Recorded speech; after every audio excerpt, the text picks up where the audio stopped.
swing and a drive, left field. It's deep. It's gone. Yes! And it is gone. Yes!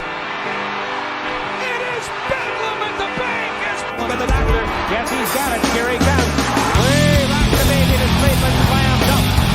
And the doctor made a sensational play. Fire in front. The front to the score! And Giroux's got it. Left fires. Left and goal! Brady back again. He's got to be 10 and goes forward. Brady fumbles the football and the Eagles have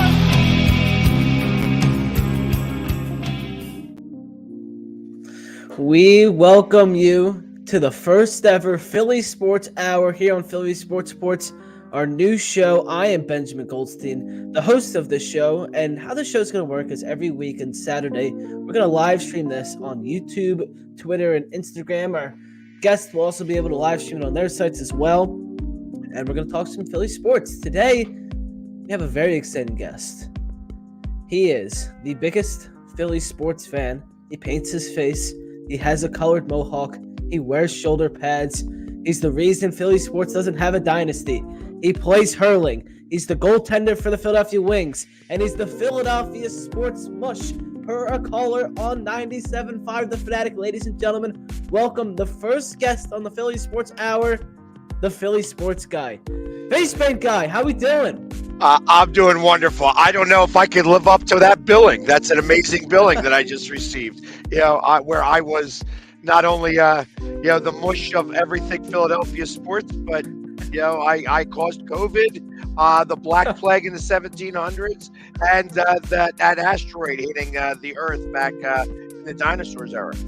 Yeah, so you're the problem for a lot of things that has happened. I have a question, though. We're going to get to all that a little later. So I saw that you're playing hurling. Have you ever played? Are you what? Yeah, exactly. So when they reached out to me, obviously Philadelphia has got a hurling and camogie club, and camogie is the female version of hurling. Okay. And they reached out. They saw that I was playing lacrosse, and they said, we would love for you to come out. We actually have a world-class hurling team that won the world championship last year. And it would be amazing if you came out. We're doing tryouts. It would be awesome for you to come out and see what it's all about. We'll teach you how to play the game. And so I had to do some research. I'm like, oh, this is an Irish game. And I'm about as Irish as I come, because I'm 100% Italian. So, but they said, you don't have to be Irish to play. And that they have an amazing facility, and they wanted me to come out and give it a shot. And who am I to say no? Yeah, where are you gonna? First of all, are you gonna go with the face paint on? Second, where is their facility? See, now you're going to ask me questions that I'm not even sure of. So if you go to Philadelphia Hurling and Camogie Club, you'd be able to get all of their information. They have 5 tryout dates. So anybody, once I posted, there were a number of people that have come up to me. One as recent as yesterday, after the polar plunge, he's like, "What? You are going to love hurling." He says, "I understand that it's here and there's not a lot of fanfare for it. But back in Ireland," he goes, "I'm from Belfast. They have a 90,000 seat stadium for this sport, and they sell it out all the time." And I was like, "That's amazing," So okay. I've never played it. I've never even witnessed a game. So I got to imagine it's going to be a lot of interesting fun. Yeah, I've watched some hurling highlights. John Boy Media does this random sports thing every week, and he has hurling on there all the time. It looks awesome. So good luck with your tryout. We got to get going here. We only have an hour. We have until 12 o'clock, the Philly Sports Hour. We have a lot to cover. A lot happened this week, and we're going to start with the Philadelphia 76ers, who had their trade deadline a few days ago. And it was kind of a weird one. They started the day acquiring Buddy Hield, and they traded Furkan Korkmaz and Marcus Morris, and seemed like a good deal. And then things kind of went off the rails. They traded Daniel House Jr. in a second rounder for nothing. They traded Patrick Beverly to the Bucks. Just kind of weird moves all around. They traded Jaden Springer to the Celtics, and so they acquired Buddy Hield and Cameron Payne and 2 second-round picks and traded away Marcus Morris, Furkan Korkmaz, Patrick Beverly, Jaden Springer, Daniel House Jr., and 4 second-round picks. Just kind of a weird deadline. What were your takeaways? That they are preparing for a very unique late season buyout period. There's going to be a lot of unique names, I think, that come out on the buyout period because of the way that the collective bargaining agreement's going on for next year. So if Daryl Morey is a really, I want to say he's a very calculated guy, and I'm not necessarily a fan of all of his moves. However, I do feel that he's got a plan in place to do everything that they can to be able to get the Sixers past the second round at the very least and into the finals.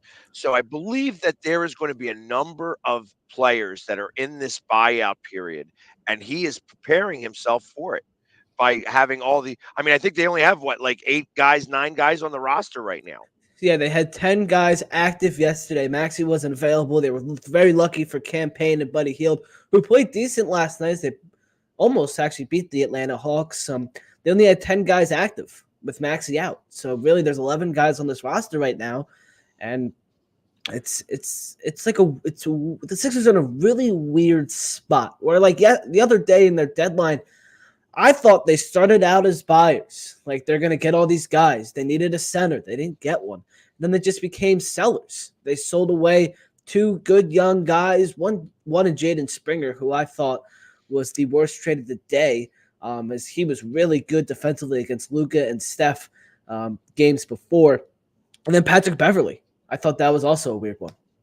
Patrick Beverly was interesting specifically. I got asked about that yesterday. And, I know that he's an energy guy, and I'm an energy guy. I understand.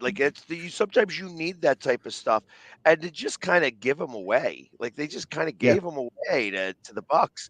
I feel like that there's something else going on here. Like I said, there's something underneath here, or there is going to be a very unique buyout period where I believe they are going to pick up a center. And they are going to pick up, I hear they're going to pick up Kyle Lowry. Kyle Lowry's going to be on the buyout market. I believe the reason why they didn't trade for any center is because you're going to see a name come back who's, I think, going to be bought out as well. And he's going to wind up being available, and he's going to come back and make a return as a Sixer. So, again, I don't want to talk out of turn. I just think these things are going to happen. Because why else clear so much? Some of these players aren't getting a lot of play time anyways. But why just get rid of them for a player to be named later? I've never heard that in a basketball. It's always baseball that you hear that. So cash considerations, why? I don't understand. It's not like we're close to a cap or anything. So no, it was very. I just it was weird because they were putting these names with all these players. You saw the 2 guys from Detroit who went to the Knicks. The Sixers were in on them. They were in on Andre Drummond, Lauri Markkanen. There were all these names. Well, Drummond's the name that I hear is going to be in the buyout. That was my. If I wanted anybody, I wanted Andre Drummond. I love B-Ball Paul. Mo Bamba's all right. But the Sixers need a veteran center to step in for it when Embiid's gone, which sounds like it might be the whole season because I don't know if this team can even make the playoffs right now. I think they've really missed out. No centers really moved yesterday as it was, but that was the main thing that I was concerned with, is that they were unable to get anyone that really helps, because you're basically swapping Cam Payne and Patrick Beverly. Payne's a little bit of a better scorer than Beverly is, but I still think Beverly's more valuable. And, you get Buddy Hield, who's going to help for now. I mean, he's going to help with the 3-point shooting, but you need a physical guy down low, and they didn't get that. Yeah, and that's obviously the way basketball is played right now. It's all played at the 3-point arc. So Yep. having Healed at the 3-point arc is absolutely going to help, especially when we have the entire team in play. And that's kind of, I know that was part of the thought process. I feel like it's 2 years too late for Yeah. Healed. Like we wanted to have him here a couple of years ago, weren't able to pull the trigger for some reason. Furkan was just worth more to us then than he is now. He's only been crying for 2 years that he wanted to get out of here. And so I felt like maybe we should have given him what he wanted. But obviously, he's not Ben Simmons, so nobody listens to him as greatly as anybody else. But ultimately, I think he will help, especially when Embiid comes back. And I think that Embiid may come back. I feel like that they're talking about to the end of the season, but there's no way that the Sixers are going to wind up going below the 10 seed. And if we make it in, even as a 10 seed, I think that there's a good chance that we wind up in the playoffs and we win those last 2 games, especially with Embiid, and then we wind up making some waves as an 8 seed or a 7 seed. I mean, that's the realistic thing. This team just isn't good without Joel. They haven't been able. They're on their 4th straight loss, and a lot of these games have been very uncompetitive, except last night because the Hawks stink, and they needed Trae Young 37-point performance to get past the team without Joel Embiid or Tyrese Maxey. It was just very weird, and I think this Embiid situation is weird too because it sounds like they're just hopeful that he'll return. They don't have an exact timeline, I don't think.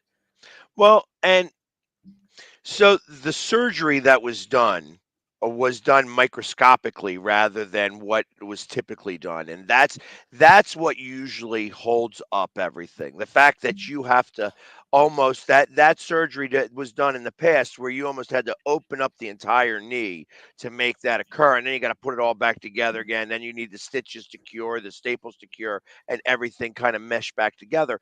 That's not how this part was done.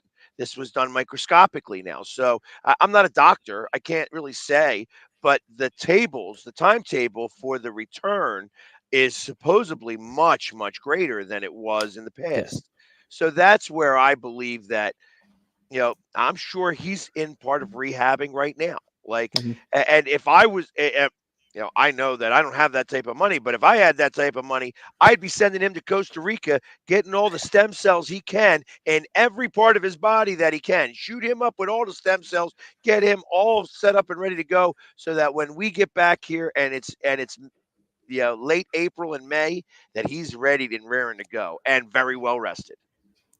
Yeah, that's the hope. We're going to move on from the Sixers, but first we're going to talk about one of our sponsors, and that is SeatGeek. SeatGeek is a ticket buying app that makes buying tickets so easy. It's the easiest and most efficient way to buy your tickets. Each seat is given a green, red, or yellow dot, and that just shows you if the deal's good. So if it's red, stay away from it. If it's green like the Eagles, go to it.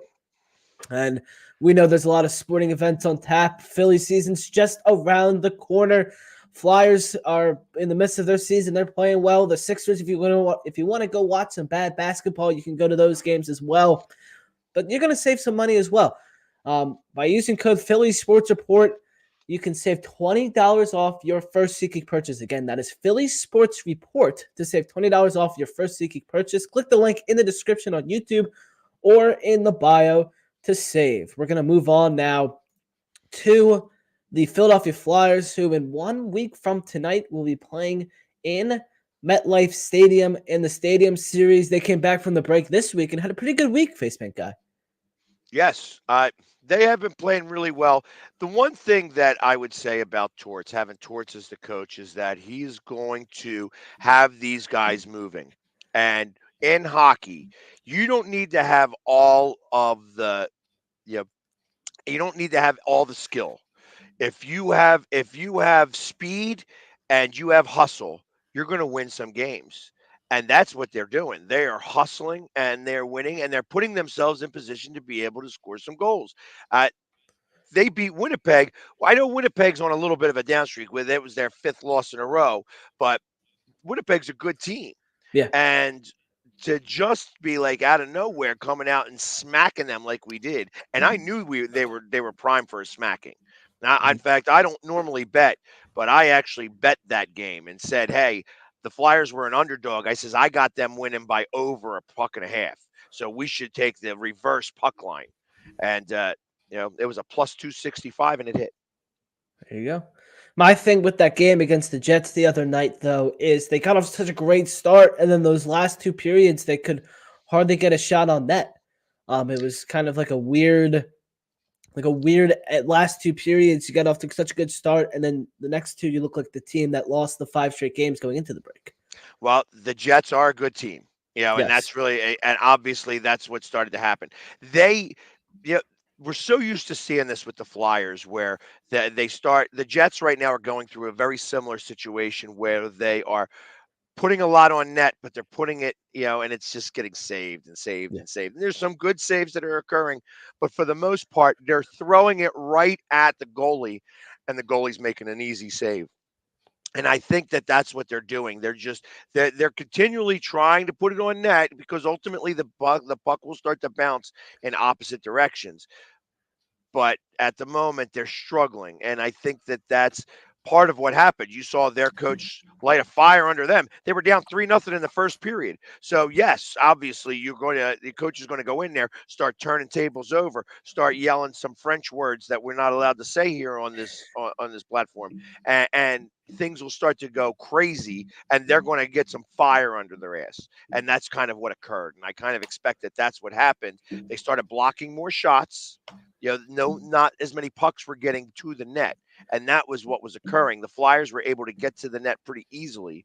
And in the second and third period, they weren't. So yeah, they also on Tuesday, they went out to Florida and beat the Panthers, which is a big win because the Panthers are also a good team. They went to the Stanley Cup last year. Usually don't expect a team from Florida to be good at hockey, but the Panthers are pretty good. And they went there and just stole a win 2-1 over Florida. So the Flyers, after their 5-game losing streak heading into the break, have really turned things around coming out of it. And they really needed that break. It was a perfect timing for them. Exactly. And that was a way to get back to practice, start going back to the fundamentals that got them into the 3rd seed now in the first place. Sometimes you forget that. Sometimes you start to get a little too cute. And that's what Torts had to start to rein back in. It's a surprise. This team is in a rebuilding phase, and they have a lot of young kids. And that's the thing about having young kids. When you have young kids around, they don't know that they're not supposed to be good. So they start doing things, and they start listening, and they start buying in. And I mean, that's what happened with the Islanders in the bubble. They were a very young team. Same thing with the Canadians, very young team, but they started to buy in and they started to win. And, a team that, like goes out and drinks together, wins together. And I think that this team is a very close-knit group. I think they go out and they party together. I think that they practice hard together, even with some of the stuff that's going on behind the scenes with Carter Hart and, all the other things that were occurring, because that, whether you had a member of your team, obviously the Devils had 2 players, and there was somebody out in the West Coast that also got called up there. That sent a ripple throughout the entire NHL. Yeah. And you get to feel that ripple. We had a big ripple. That was, we were one of the stones that got thrown in the pond. So we felt that wave very quickly because of Carter Hart. So the fact that they've been able to deal with that adversity and still play as strong as they have been is really a testament to the coaching and the way that this organization is being run as of right now. That's for sure. I actually got to meet Keith Jones and Danny Briere. I was in the suite for the Boston game, and we would just walk around, and in come Danny Briere and Keith Jones right by us. I was able to snap a picture with Jones. Danny Briere wasn't the happiest. The Flyers were losing like 5-0 at that point. So he was kind of storming off, but Keith Jones stopped and talked to me. And it's different than how it used to be. And the best thing about it is, ever since Ed Snider passed, the Flyers have never been a family, which they always were. But bringing Jones and Briere in, who were very close with Ed Snider, this organization, as they would say, is a family again. And it really showed that on the Ed Snider tribute night when they played like how those Snider teams did. And No team has been as close in a long time as this Flyers team is. And it's just the organization's a family again. They're very open with their fans through the whole Cutter Gauthier situation. And even with this Carter Hart situation, they've been open as they can be. And I've never had a Flyers team in my lifetime of what I've been a fan of that has been a family like this. And it's good to finally see some good Flyers hockey. You know, and it started with the hire of, I mean, not Jones, but even his boss, the CEO of this Yeah. organization.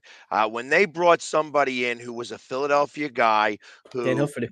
yeah, and he's the one that's kind of put everything back in motion. There were a lot of things that were happening with the last regime that I wouldn't have been able to deal with as somebody working for that organization. I had heard a lot of different things. You could tell they were losing fans in the stands. The Yep. Flyers fan base is one of the most loyal fan bases in all of sports. Even Yep. if they stink, they sell out.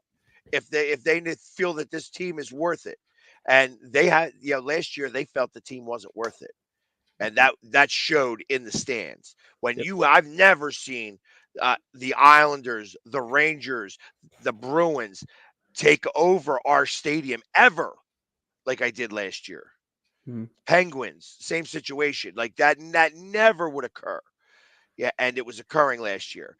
I don't think it's going to occur again for a little while.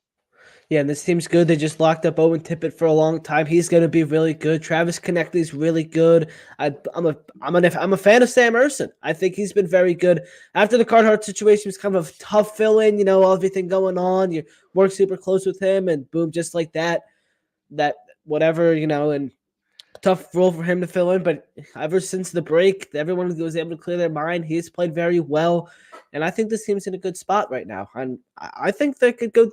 I'm not saying they're going to win the Stanley Cup this year, but they can They could find make their a way. wave. They could make a wave in the playoffs, depending on Yes. how they play. That's it. And to answer Claude, he keeps asking whether the Flyers are a 1 or a 3 seed. Be honest, I'm hoping they're a 2 seed. I don't think they're good enough to be a 1 seed, and I don't want them in the 1 seed position.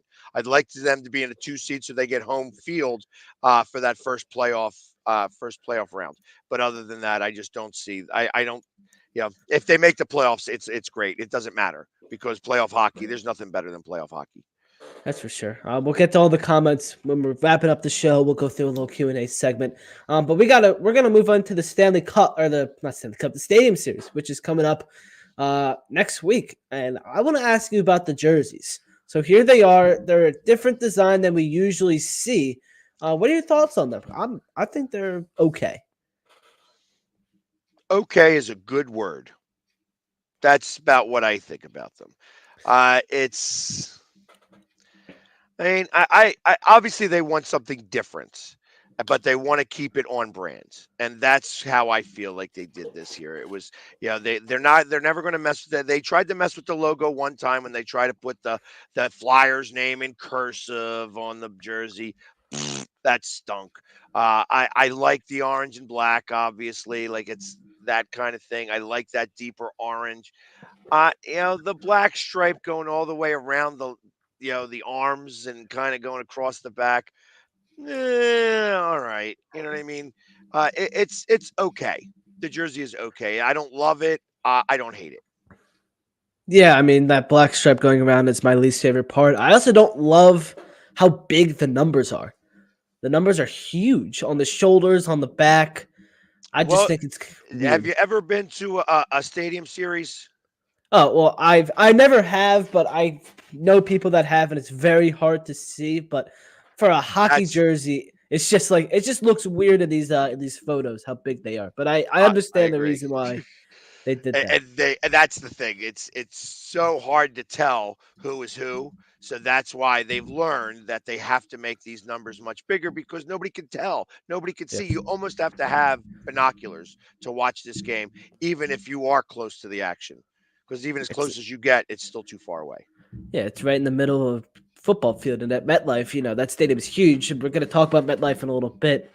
It's a huge stadium. It's very, very. Also, I think the helmet's weird. Just the one big Flyers logo on the sides, kind of a little. Actually, weird. that part doesn't matter to me.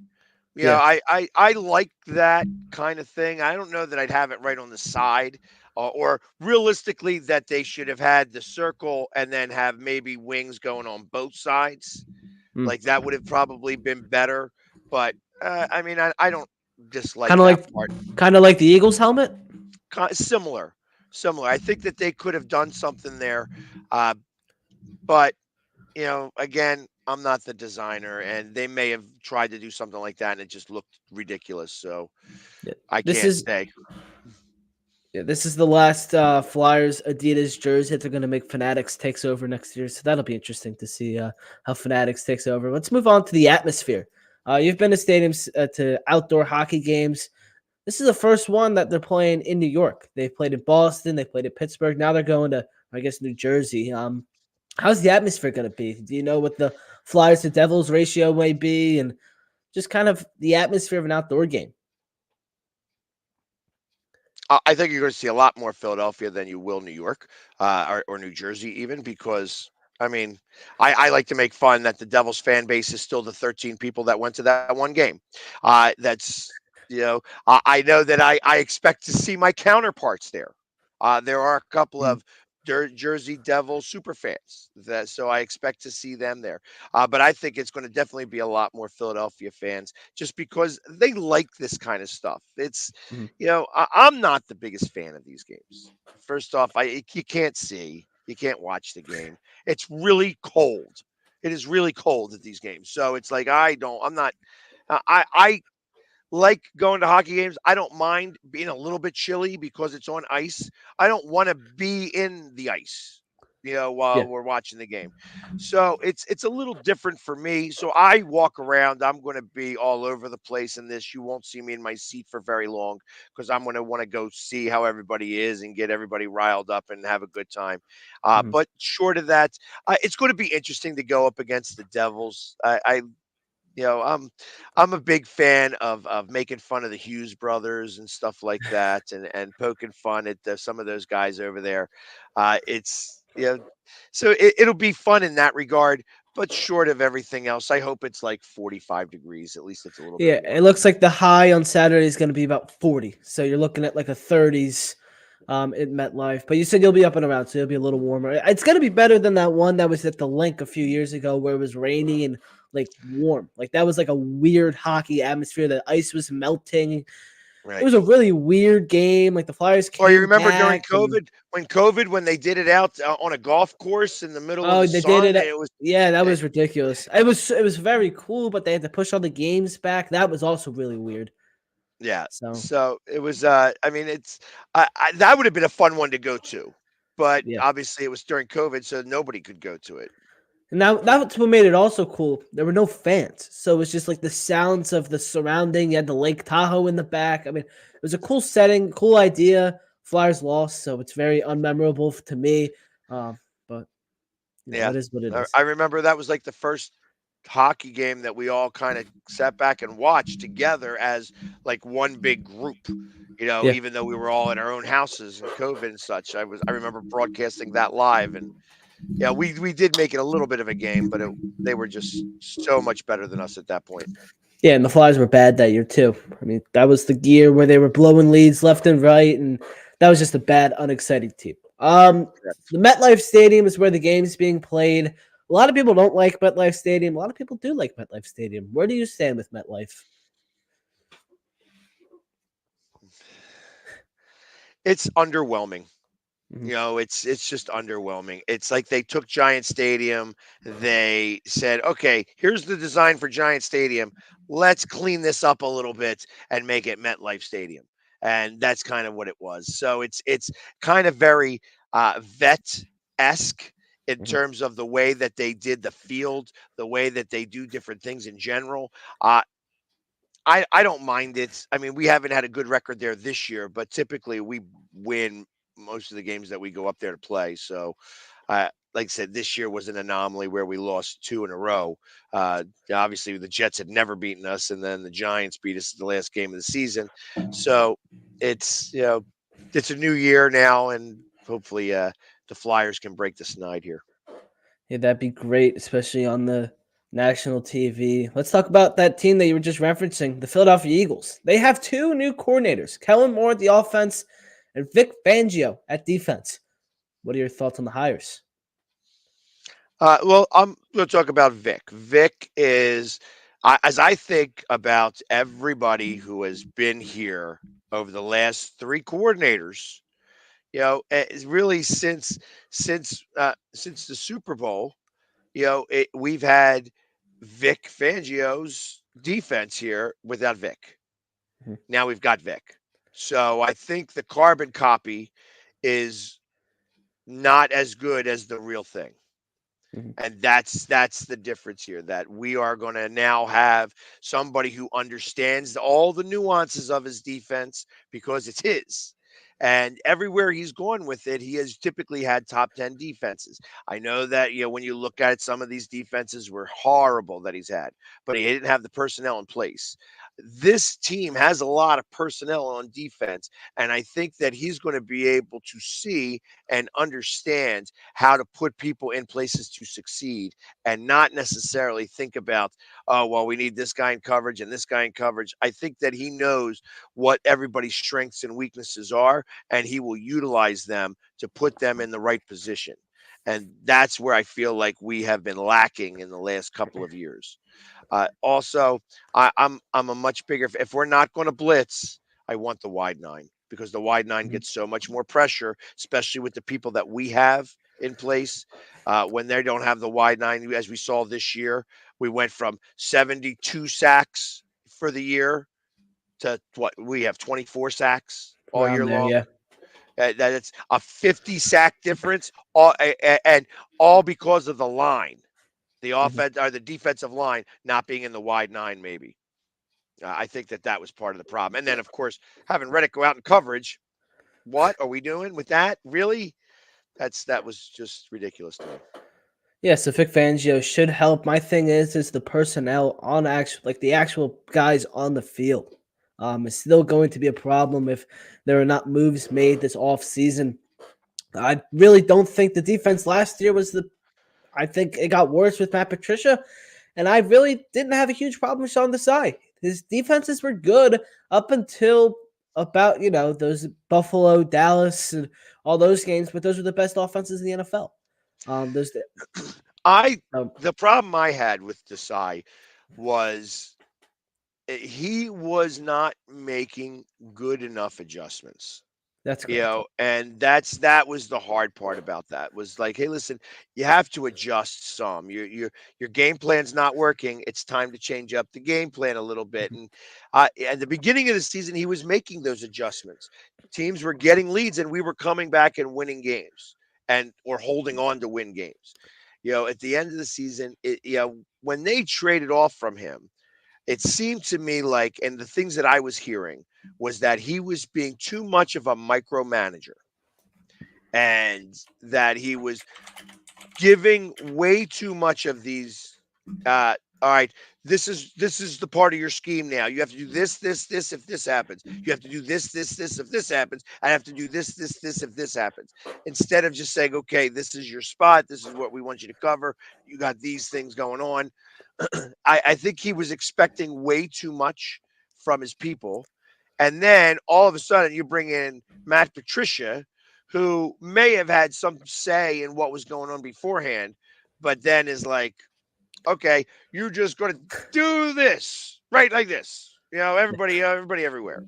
And that's what it looked like. Everybody was everywhere. And when you have 11 kids chasing after the same soccer ball, it kind of looks like a big cluster. And that's kind of what was going on. I felt like the linebackers had no idea. And once we lost, Nakobe Dean, there was nobody who knew anything about what was going on in that linebacker core, and it showed. Yeah, hopefully during this draft coming up in April, I guess it's coming up soon. They can pick up some linebackers. I mean, they failed to draft linebackers the last few years. Hopefully, they learn from their mistake and pick up one this year. Kellen Moore, offensive coordinator. Any thoughts on him? Just really. I am going to reserve my thoughts on that. I honestly, the first thought is that Cowboys that become Eagles don't always work out very well. And same thing, Eagles that become Cowboys don't work out very well. Mhm. I still look at him as a Cowboy right now, even though he came from Los Angeles. So I'm going to reserve my judgment. I want to see how he does. Obviously, when he was with Dallas, he would put up a lot of points on the board. However, he became very, very predictable. And I want to see how different his predictability is going to be now. Because ultimately, if he's going to do the same things he did in Dallas and the same things he did in Los Angeles, I know that there was a lot of people hurt out there. So when your quarterback's hurt and your top receiver is out most of the time, you're not going to play very well, and that's kind of what occurred. But ultimately, I want to see what he is made of here before I start to give judgment, because as of right now, I know too many Cowboys fans, and I've already heard them talk about Kellen Moore the way they have. So until I see it for myself as him as an Eagle, I'm going to just say, okay, I'm going to let you have your shot. Yeah, I mean, you got that with the predictable offense. They want a life. They want a new lifeful offense, and I don't know if you're exactly getting that with Kellen Moore. You're going to get a guy who's going to run the ball more, but just a little more life in the offense. You're not going to really get a whole lot of that. Nick Sirianni, um, was the lead champion in the fallout that was last season. He is now taking a step back and just saying he's going to go to a few meetings now and then. I'm not really exactly sure what his role is going to be as a head coach. What are your thoughts on Nick Sirianni returning? Are you a fan of it? Are you not a fan of it? Or is it we'll test the waters this year with Sirianni? What's your stance on it? I actually am a fan. I think that what happened last year really didn't have anything to do with Nick, and there wasn't anything he could do about it. I think that he's him taking the step back to become more of the head coach and not as much of a like he was doing some offensive coordinating stuff. He had to jump in on the defensive coordinating stuff. And you can't do that as a head coach. You can't be talking to your offense and then something happened in the game where you may want to call timeout, you may want to do a challenge, and you're not sure because you didn't see the play because you're too busy taking care of what should be an offensive coordinator or a position coach's job. And that's what I think occurred. I think that there was some mess that happened in that locker room. In fact, I know there was some mess that occurred in that locker room that got resolved now. That is resolved. So I feel that he's not a bad coach. He doesn't always have the right words, but he's going to be just fine. Uh, Ultimately, or if he's not, we're going to find out very quickly, and he's not going to be around much longer. Yeah, I think this is the real test year for Sirianni. This is the year he's going to have to try and hold his job, and we'll see what happens. It's going to be interesting. We got a long way until then, though, but also it's coming up soon. And what's coming up soon is the Eagles are going to Brazil. The Eagles will be the home team for the NFL's first ever game in Sao Paulo. Or I hope I pronounced that right. In San Brazil, Paulo, yeah. Even though there's no N. It's San Paulo. San Paulo in Brazil in 2024. It'll be on a Friday night in week 1. Very weird. I'm assuming you'll be there. What are your thoughts Where else on would I be? what are your thoughts? I I like it actually. I don't like the fact that we lose a home game to Brazil. Yeah. It's like you get 9 home games, and I know why they did Philadelphia. I know that it's not the fact that it's the first week of the season. I kind of like because that gives them a couple of weeks to prepare, and but I like the home. I like being the home guy at home. In the link and getting all that stuff together, and obviously that'll happen. I think it's likely to happen now, week 4. I think they're Yeah. going to give us a home game, obviously in Brazil, and then 2 games away, and then we're going to be back on Monday Night Football for our actual home opener in week 4, which is going to seem very odd I But I think think I think that's terrible. I think the not being able to play in front of your home fans, of course they'll travel, but a full 70,000 stadium at the Link until week 4, like they could realistically come into the Link 0-3.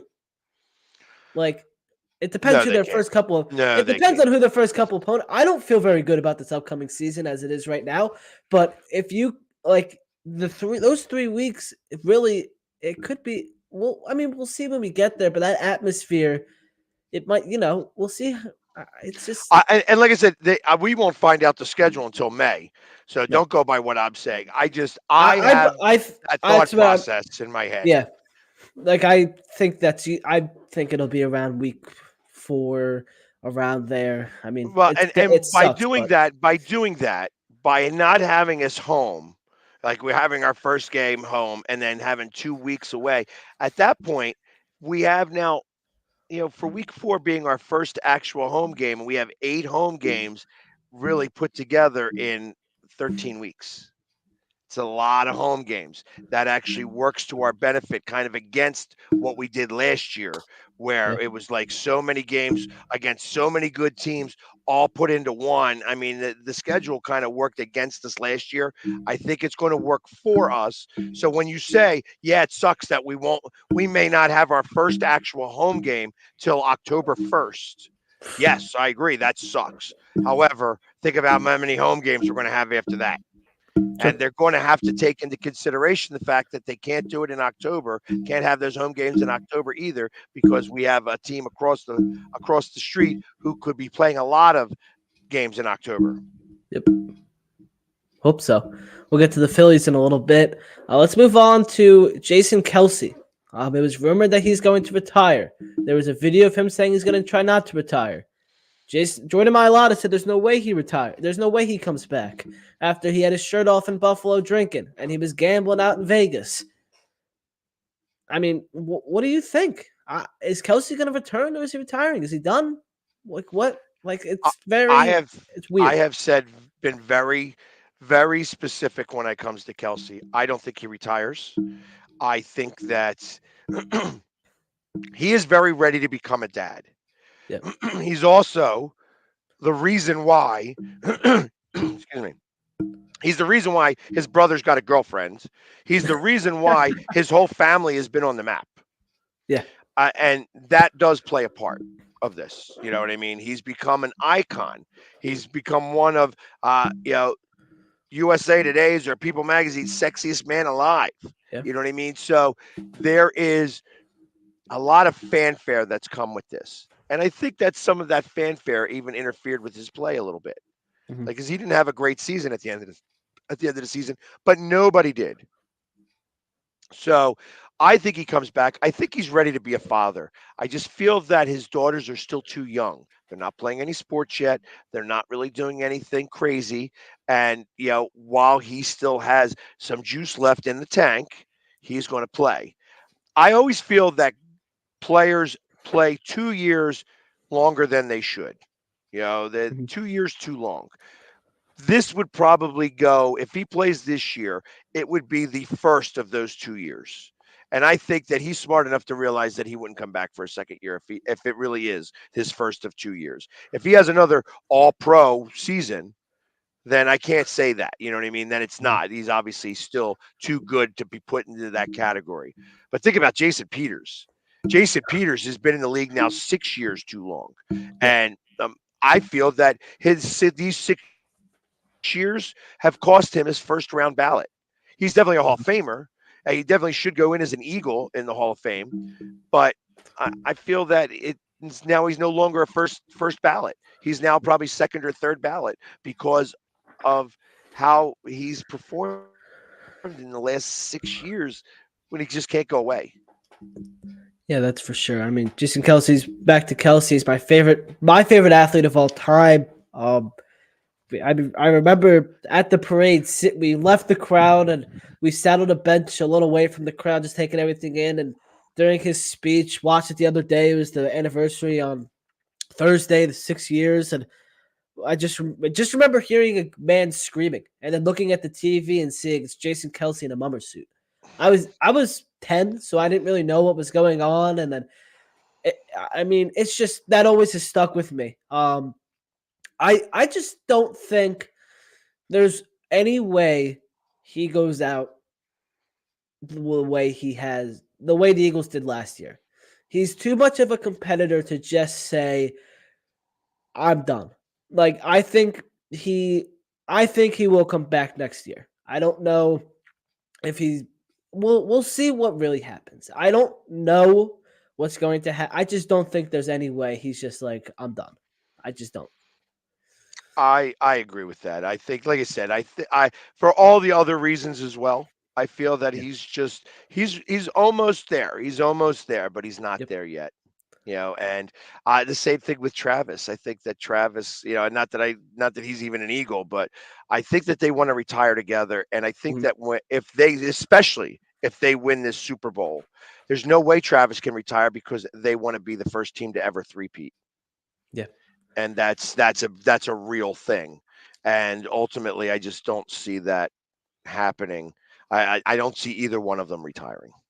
And another thing with Kelsey is you heard Brandon Graham say he wants to come back for one last year in his retirement tour, the farewell tour. I will see what happens with Fletcher Cox. But if you can have Fletch, Kels, and BG all retire together in one last year, I think that would be very poetic and perfect for their 10 years as an Eagle. And I think if they could make that happen, that would be perfect.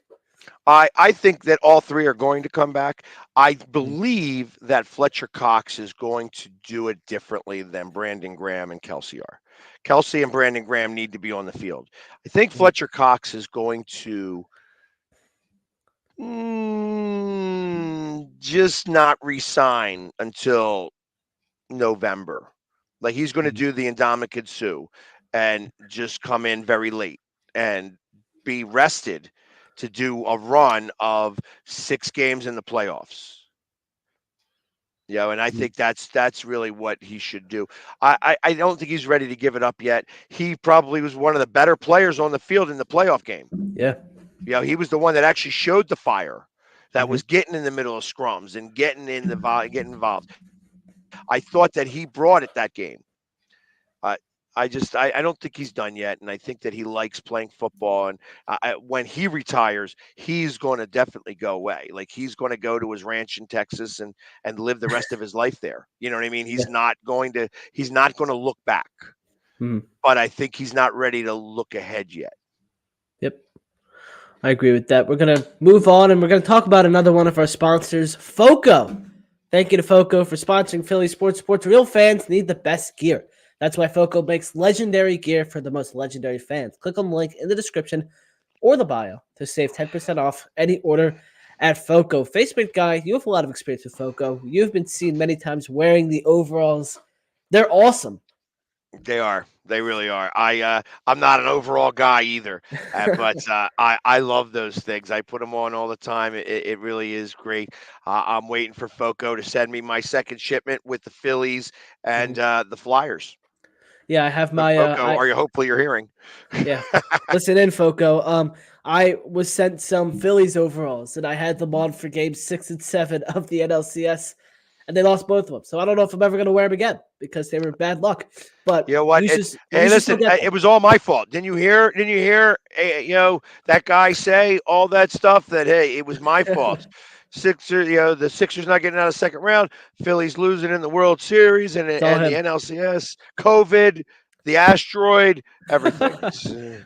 Yeah, we didn't hear. I didn't hear no bell. That's right. I never do. I never hear that bell. All right, so we'll move on to the Phillies. Spring training, Facebook guy, starts on Wednesday. Pitchers and catchers report on Valentine's Day, February 14th, but still some free agent buzz going around. Um, the Athletic or USA Today and several MLB executives believe the Phillies could be landing destinations for Jordan Montgomery or Cody Bellinger. And also, there's been some buzz with the Phillies and Blake Snell. Emmanuel Clase has been rumored to be in talks with the Phillies. There's a lot going on with the Phils. Do you think any of this will come to fruition? I don't want Bellinger. I don't want to become the Dodgers, and that's what it sounds like. Every time I hear more Dodger, yeah, no, I don't want any more Dodgers. I Montgomery is a little intriguing to me. I feel like that they need some help with the starting rotation still.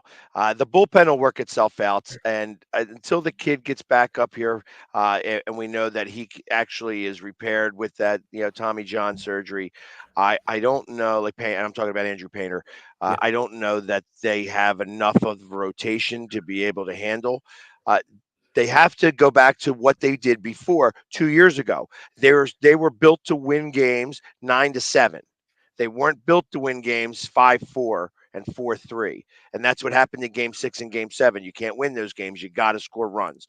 And that's what this team is built off of. So they're going to have to rely on that. And I just don't believe that Bellinger is the answer there. So I'd rather go into the season with what we have, expect that Turner's going to start off better than he did last year, that Castellanos is still a lot more in tune with the way he's playing. And he gets better on an annual basis once he gets comfortable, and his wife loves it here. So I still firmly believe that he is going to be an integral part of this. And of course, now we have Harper being able to start the season rather Yep. than we're going to wait to May to get him out there a little too early. I felt and such. Mhm. I think that there's going to be a lot different of a feel once opening day begins here, and that they're going to be able to score those runs. And if they score those runs, they'll win those games. And winning those games is going to lead to being able to be buyers at the trade deadline and getting the pitching help that we need to get over the hump. Yeah, I think a lot of people are worried with the bullpen. I think this bullpen is going to be better by subtraction. I think Craig Kimbrell being gone helps this bullpen. I think the problem with Kimbrell is, and all his innings at the beginning of the season was because Jose Alvarado was injured. Strengthy Dominguez was out. Jeff Hoffman wasn't Jeff Hoffman yet. Now they have those three guys to start the season, and they can all pitch in the late game. And then you have Bryce Harper, who's starting the season. You have Trey Turner, who's going to play like Trey Turner. You have your playoff roster already to start the season, which they haven't had in a long time. You have Nola. You have Wheeler. Ranger Suarez is going to start the season like he did it last year. Hopefully. As long as he got his visa worked out and all that other fun stuff, he's got to. Yeah. It's always something else that has to do with Ranger, but Yeah. I agree. I think that's those three should win the crux of their games. Mhm. I don't want to see Nola with a 6-13 record, at a 3.45 ERA, or even a 3.75 ERA. It's like I want him to be winning those games. If we, our number, if our pitcher is under 4 ERA, he should have more wins than losses, and Mhm. that didn't happen last year. So Yep. we need that to happen this year. And your guys are going to be rested. Hopefully, this offense will be good enough so you don't need to use all your bullpen guys. And I think they're going to get off to a good start this year. What are your thoughts on Montgomery and Snell? Do you think those are a possibility? And the Emmanuel Clase thing that Howard Eskin reported, do you think that's also a possibility? Do you think the Phillies will do anything? And what should they do? I think Montgomery's a possibility. I'm not sure about Snell or the guy that Howard reported. Yeah. I haven't heard enough yet. I will be going down to spring training, so of course I'll have my ear to the ground then specifically. But until that point, I'm kind of just hey, listen, Dombrowski knows what he's doing. Yeah. I mean, that's the one thing that I would say for certain is that they have the right people in place running this organization, and I believe in John Middleton's way of running his team. Yep. And that until they start doing things improperly, or having the wrong people in place, I'm going to trust the fact that these guys know what they're doing. This wasn't a good off-season market No. at all. So Yeah, it was weird because there was only Otani and Yamamoto, and of course they both went to the Dodgers, and then there was really a large And fall I off. love Which it that was the because next that best. they're going to be the Mets of this year. All that money spent, spend the billions of dollars, and you know what? Still knocked out in the first round. I hope you guys win 135 games, and then you still get beat. You still get beat by the Padres. They'll come to Philadelphia for the NLDS, and Otani and Yamamoto will never. They've never played in a place like Philadelphia, and it'll be fun. I'll. It's gonna be like the Braves from a few years ago. They didn't know what they're walking into, and the loud house at the bank. It's gonna be good. Well, what's not good are these Philly City Connect jerseys. Here they are. This is the leak, so they're not confirmed. But what are you gonna buy one? Well, if I mean, I won't have a choice if that's what it is. I don't think that's what it is. Yeah, I think that they leaked it out just to see what people's thoughts would be, and they said, "Oh, is that what people's thoughts are? Forget it. No, no, no, no, no. We're gonna go redesign these really quickly." So I feel like they just put that out there. Somebody put this together and said, "Hey, this is what it's going to look like."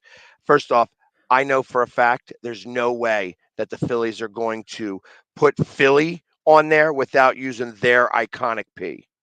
Yeah. There's no way that even in all this color scheme, they would still put the red P. So there's no doubt in my mind that this is just something that somebody threw together out there. Yeah, I hope you're right because these are atrocious. I mean, the Philly script, I hate the gradient. I also think there's too much of the navy and black.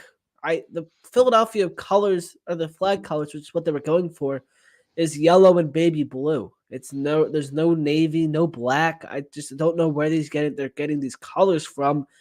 The text is terrible, and I hope you're right. I hope these aren't real, but the branding, the MLB Nike tags, they look pretty legit. So we'll see what really happens. But I mean, are you gonna paint your face like the Frankfurt yellow, like the Frankfurt yellow coats or whatever they were called, and in the I'd yellow have and the to figure out. blue? I would have to figure out the color scheme. Definitely, I wouldn't know exactly how to go about this one, but Yeah, would get probably be these very edited. similar to a Union look.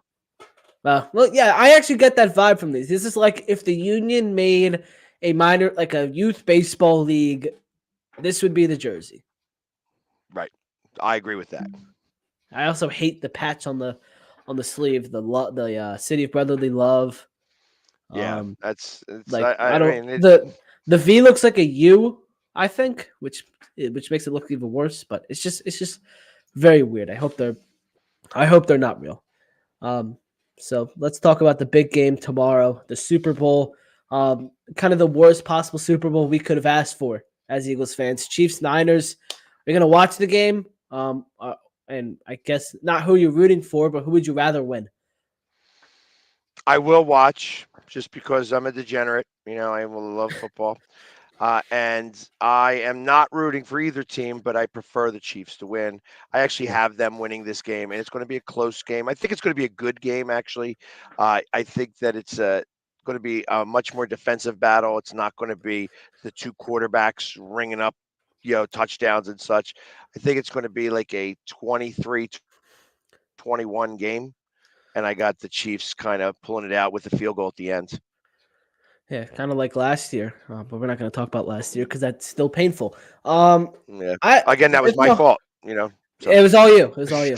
If Mahomes does pull this out and he does win the Super Bowl, could he be the greatest NFL player of all time? I think it's still too early. It's he's it obviously puts him closer to the conversation, but you can't say that he's the end all be all. That's just he's got to do more. He still has to do more. If he was to win this game and retire, no, you can't say he's the best of all time. So and he's not about to do that either. So No. I feel that he's still got more to do before he can do that. And then ultimately, we're going to wind up having to say, all right, is it Tom Brady? Is it Patrick Mahomes? Is it, Montana? Like all three of them deserve to be in that conversation, I guess, a little bit. You know what I mean? But Patrick Mahomes is the one who's just getting to the party. So I think he's just got more to do. All right, we're going to move on from the Super Bowl. We're going to talk about someone that called you the Philly Sports Mush. I'm going to play the clip. It's about 3 minutes. So everyone sit back and enjoy this interesting phone call. Oh, Avalon Brian. What's up, AB? I am extraordinarily concerned, right? And all of these events have to do with the sports gods being angry with. Look, I didn't mention cursed yet, and I know that that's one of them. But listen, we've been tempting them for a long time. We threw snowballs at Santa, Chase Utley's speech, Jason Kelsey's speech. But I can tie it to one singular event that happened. And since that event has happened, we've had the playoff deflection loss, the Sixers, the double doink, 2020, Biden, COVID, Seahawks break Wentz, the Hawks break Ben Simmons, the Phillies collapse, the Union lose, the World Series loss, Sixers lose Game 7. We lose it. We're 10-1. We're out of the playoffs. I can tie it to one single thing. What was it? Do you know what that is? No.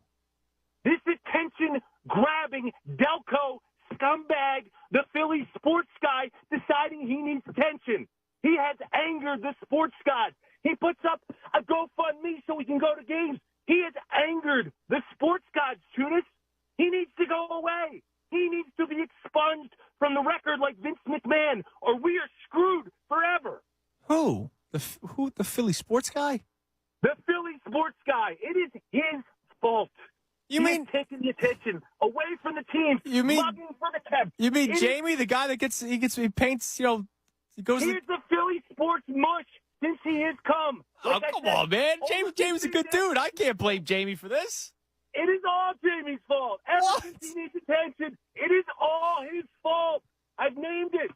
Double doink, the deflection laws, COVID, everything since he's appeared and needed attention. It's the Philly sports guy. I'm telling you. Tunis, he's got to go. Wow. Well, look, I appreciate his passion for all these teams. He goes above and beyond, man. You still there? Oh, Dre hung up. I did not expect Jamie Pags to catch strays on the show today. That was the most wild assertion to make. I thought we were going to go with the callers that would say I would give up, 10 years of Philadelphia sports for a Super Bowl. Yeah, which would make a lot more sense than blaming the Philly sports guy. Yeah. Avalon Brian is swinging a miss there. Well, I don't know. We might have to talk to Jamie. See if he agrees. I got to hear his side. I don't even know how that would be substantiating the other side of the argument. I don't know. Jamie, do you believe that you being in the building is the reason why teams are losing? Yes or no? So yes or no? No. It's funny. I was told that people thought that was me that called in.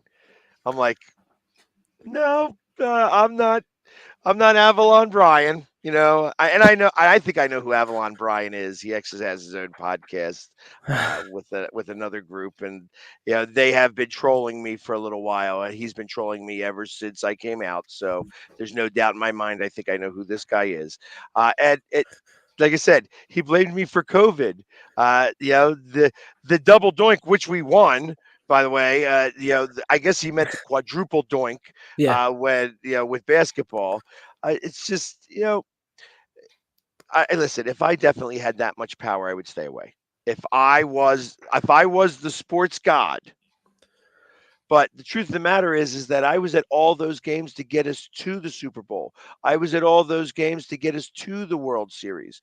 You could almost say that it was because of me that they were able to get as far as they did, and that maybe I wasn't enough to get us over the hump.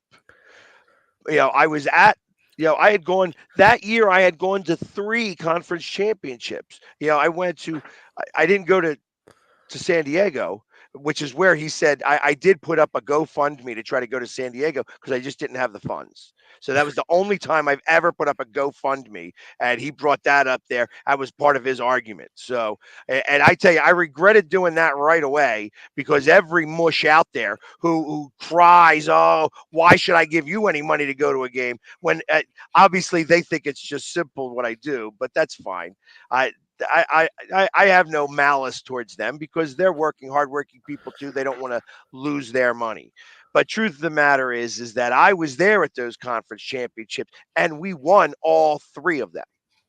So I don't know that you could say that I was the reason why we lost because I didn't go to the finals out in Los Angeles for the Union and they lost that game.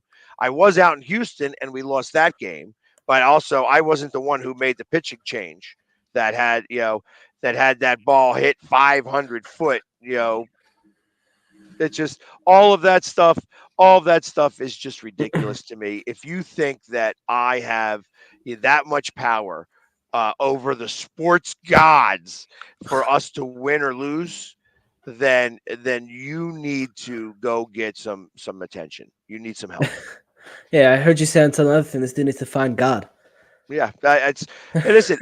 He's talking about the sports gods. You know what I mean? He's talking about how the sports gods are the ones. We can't name the sports gods. He's just that, but they exist, and because I'm there, the sports gods are like, no.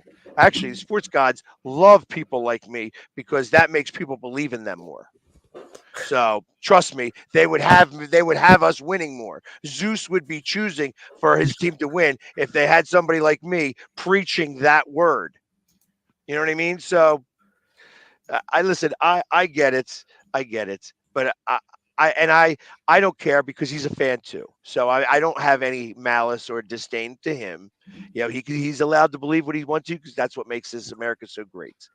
But truth of the matter is that if you know me, even people who hate me, they come up and tell me they hate me, and then they start to talk to me, and they realize I'm just a fan like they are. I don't claim to be the best fan. I'm just a guy who wears different paint. I do things because I do them for a couple of reasons. One, the kids love it. They come up and they take pictures with me. They have me sign autographs and stuff like that. Why does anybody care what it is that I do?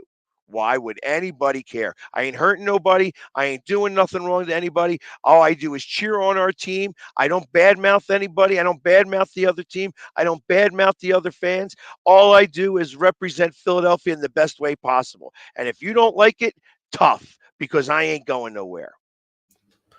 There you go. You should play that piano in the background while you should make a song about it. I tell you, my fingers are too fat. It just would sound like chopsticks. Ding, ding, ding, ding, ding, ding, ding. All right, so let's look at some comments. Some questions that were put in the chat. We have a question from Claw He Num. Interesting name. Do you think Embiid with 2 Ds is getting traded? What do you think? No. The city would be in an uproar. So Derek Miller on Facebook, can we hold on to the playoffs without JoJo? He doesn't think so. What do you think? Yeah, I think we can. I think that the bad teams, like right now, we're playing good to medium good teams. We're going to be playing some of the bad teams, and we're going to beat those bad teams. I think that we're going to be able to stay on enough. I can get even like the 8th or 9th seed. We're going to be fine. We have another question again from Claw. Thoughts on Nick Foles returning and helping Jalen Hurts? I mean, obviously he's coming back as some type of quarterbacks coach. He wouldn't be a quarterback on this team. I don't mind that. I don't know that it would actually if it correlates the same, but if he was to come back as like an assistant quarterbacks coach, I think that can only be good things. You know what I mean? When you have a guy who won a ring and he did it against the best in the world, I think that there's a certain level of respect you got to give that. That's for sure. My dad said that the Eagles need to draft Jeremiah Trotter Jr. What do you think? I would love for them to do that. The one thing that I hope that the Eagles paid attention to is what Houston did. Houston was able to change their whole. Yeah, they got the number 2 pick, and then they traded up for the number 3 pick, and they got their quarterback, and they got their quarterback on defense by middle linebacker. And once they did that, everything turned around for them. And I hope that the Eagles see that, pay attention, and do the right thing. And I think that that's what Vic is here for. I think Vic he's going to say, listen, I need my guy who's going to be able to run the defense out there. Yeah, Chris Lentz on Facebook said, give a round of applause to our Special Olympics champion, the Philly sports guy.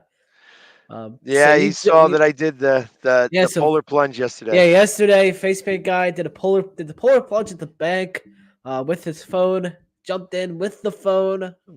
Thankfully, the phone is okay.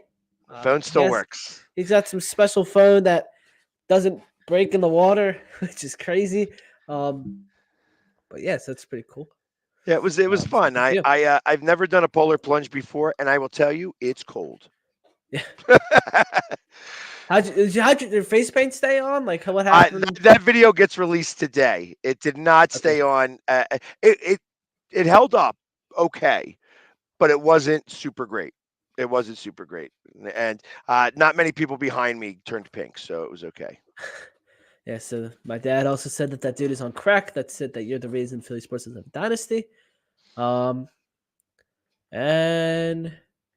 And here's another person supporting you. Donna said, "Please people look forward to seeing you." He just wants that. This dude is he's jealous of you.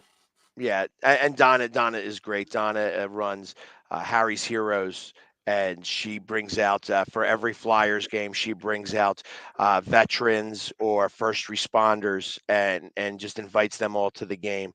She really does a fantastic organization. Her and her husband Harry, they just do great work, and I love going up there to their suite and taking pictures with the guys and spending a few minutes of time there with like I said, it's all different veterans or police officers and such. They just love giving back to the community and the ones that fight on the front lines for our freedoms, sometimes on a daily basis. Yep. All right, we're gonna end this show up. We're gonna wrap this up.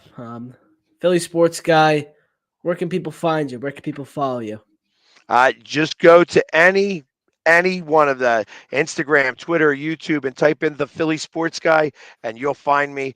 As Mike Missinelli once said, just Google me, and you'll see me all over the place. There you go. Quoting to my Mike Missinelli. Thank you very much for doing the show. It means a lot. I hope to see you. I'll be an opening day. I'll be a union opening day, so I'll probably see you around. I'll see you around. No absolutely, and I appreciate being the best of luck with everything on this show. I appreciate being the opening guest, and I wish you the best of luck with everything. I know you're going to do great. Like I said, you wrote that article; it was amazing, and I just know that this is one of the platforms specifically for you that you're going to excel in. I appreciate that very much. Thank you, everybody, for watching the original show. If you miss any live stream, you can go watch it back on YouTube or listen back on all podcast sites. This podcast will be posted up on those later today. Again, FacePaint guy, thank you very much. Everybody else, thank you for watching. This has been Ben Goldstein of the Philly Sports Bush in the Philly Sports Hour. Swing and a drive, left field. It's deep. It's gone. Yes! And it is gone. Yes! It is bedlam at the bank. But the doctor, yes, he's got it. Here he comes. Way rock the baby to sleep and slammed up. And the doctor made a sensational play. In front, the front, and they score! And Giroux got it!